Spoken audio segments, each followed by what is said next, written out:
Their intentions were fair, but their execution was flawed. Zero developed weapons, amassed armies, used information for extortion, all in order to gain more wealth. He was obsessed with controlling awareness on the inside from the outside. But I cannot imagine that's what the boss would have wanted. They both misinterpreted her will.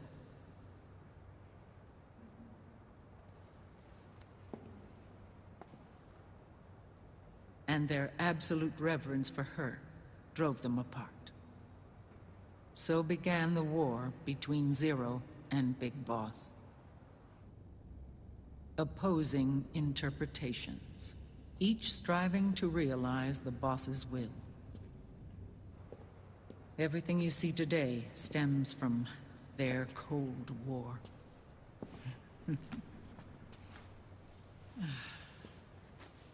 Differences in race, in religion, in ideology.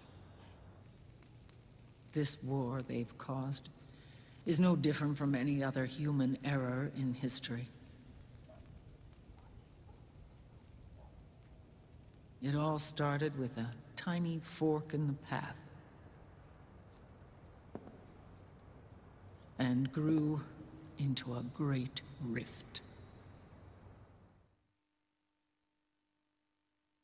There was nothing left of the boss's noble will in their struggle. All that remained was hatred, a passion to destroy one another.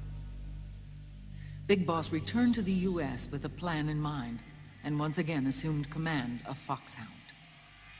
In Outer Heaven, and then Zanzibar Land, Big Boss plotted coup d'etat against Zero. But you, Solid Snake, his own clone, foiled his efforts both times. Big Boss and Gray Fox, Frank Yeager, were left near death. Zero recovered their bodies. Frank Yeager's entire body was reconstructed through surgery, and he was reborn as the cyborg ninja. Big Boss, now a vegetable, became a prisoner of Zero even in death. For Zero, more than anyone else, your father was an irreplaceable icon. No, the truth is, for Zero, he was an irreplaceable friend. After Big Boss's betrayal, Zero could no longer believe in something so uncertain as life. He lost his belief in everything. Nations, organizations, individuals.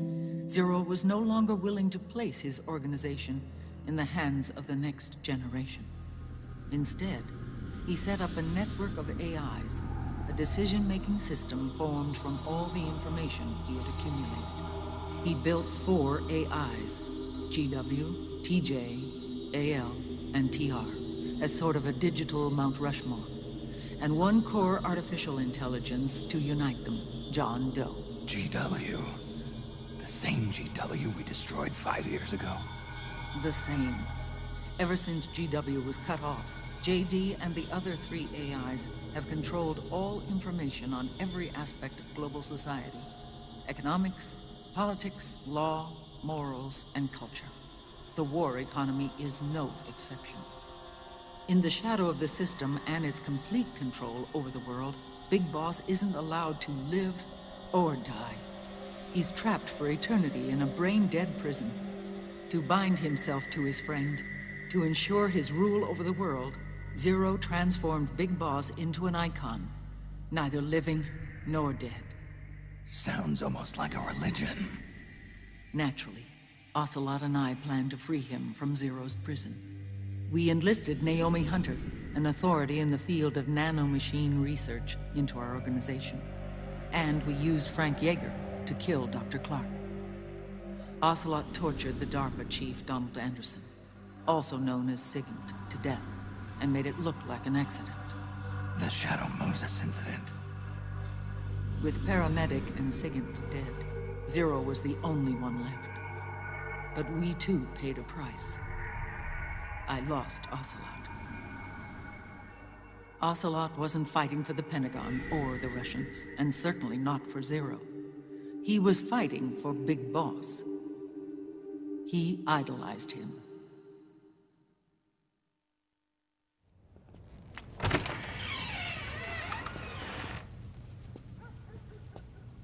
When Ocelot grafted Liquid's right arm to his own, his body was taken over by Liquid's thoughts and spirit. He may be Ocelot in physical form, but his mind is Liquid's. I was the last one.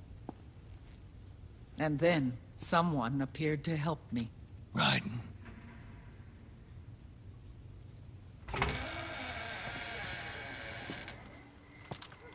It was when I met him that I finally discovered the location of Big Boss.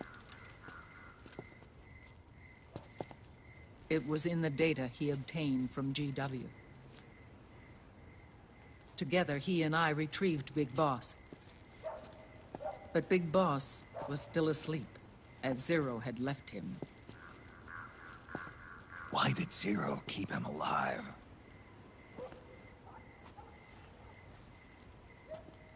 People need heroes. Zero wanted to create a messiah. A legend that would never die. Liquid is after Big Boss's body.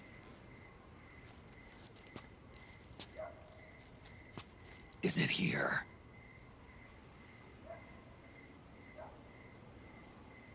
I'll take you to meet him.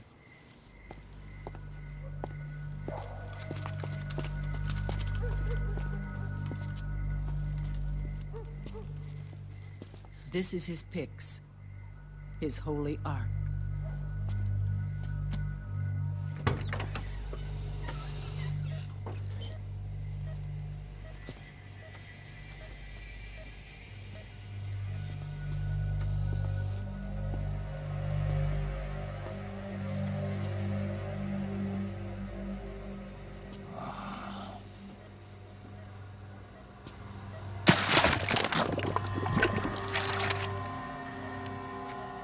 His body is alive, but his consciousness is locked away by nanomachines. So technically speaking, he's not really brain dead. We can't allow Liquid to inherit the same sins that corrupted Zero. Manipulating people's minds for the sake of his own ego.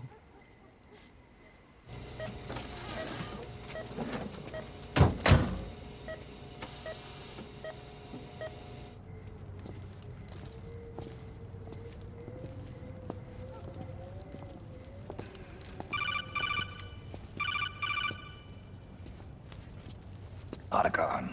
Snake, it's Naomi. What happened? She's gone. She's not in the Nomad anymore. When?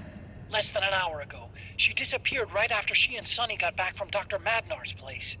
Why weren't you watching her? I didn't have my glasses on. Naomi said it herself. The experiment can't succeed without her. You think she went back to Liquid? What about Raiden? Good news on that front. We managed to get our hands on a dialysis machine and set up an ICU. We just started him on dialysis and treatment for his wounds. Will he live? Yeah, no worries there. Sonny's taken over for Naomi. But his treatment's probably gonna take 48 hours. Until then, Raiden can't move. Hey, you! Come here!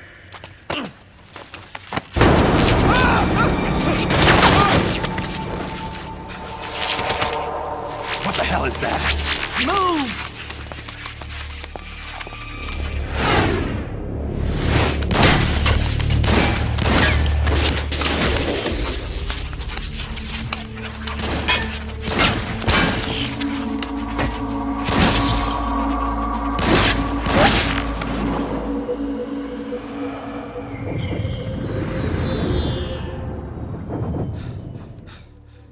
Scarabs. Unmanned scouts. They've found us. We're moving out. Snake, the PMCs are converging on your location. Damn it! They're sending in Gecko! They'll be on you in less than 5 minutes! Are they ready? Yes, ma'am. We'll escape through the canal route using the real van. Get it ready. Hurry. Yes, ma'am. Snake, over here. We've got decoy vans set to draw some of our pursuers away.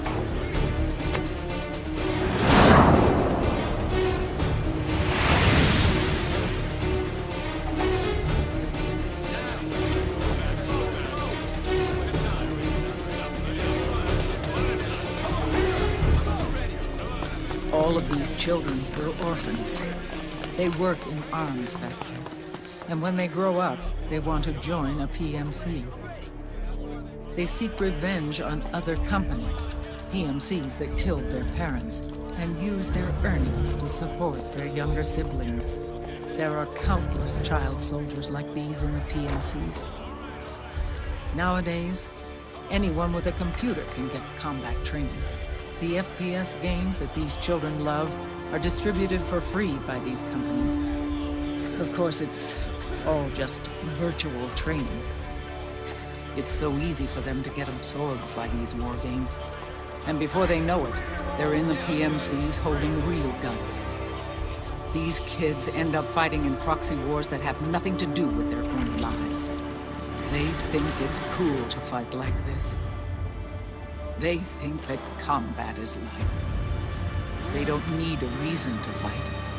After all, for them, it's only a game. Zero is the cause of all this. Defeating Liquid won't change things. Unless we stop the Patriot system, the cycle will go unbroken.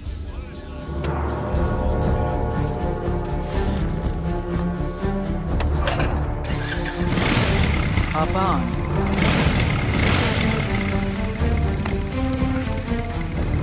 Hold on to me.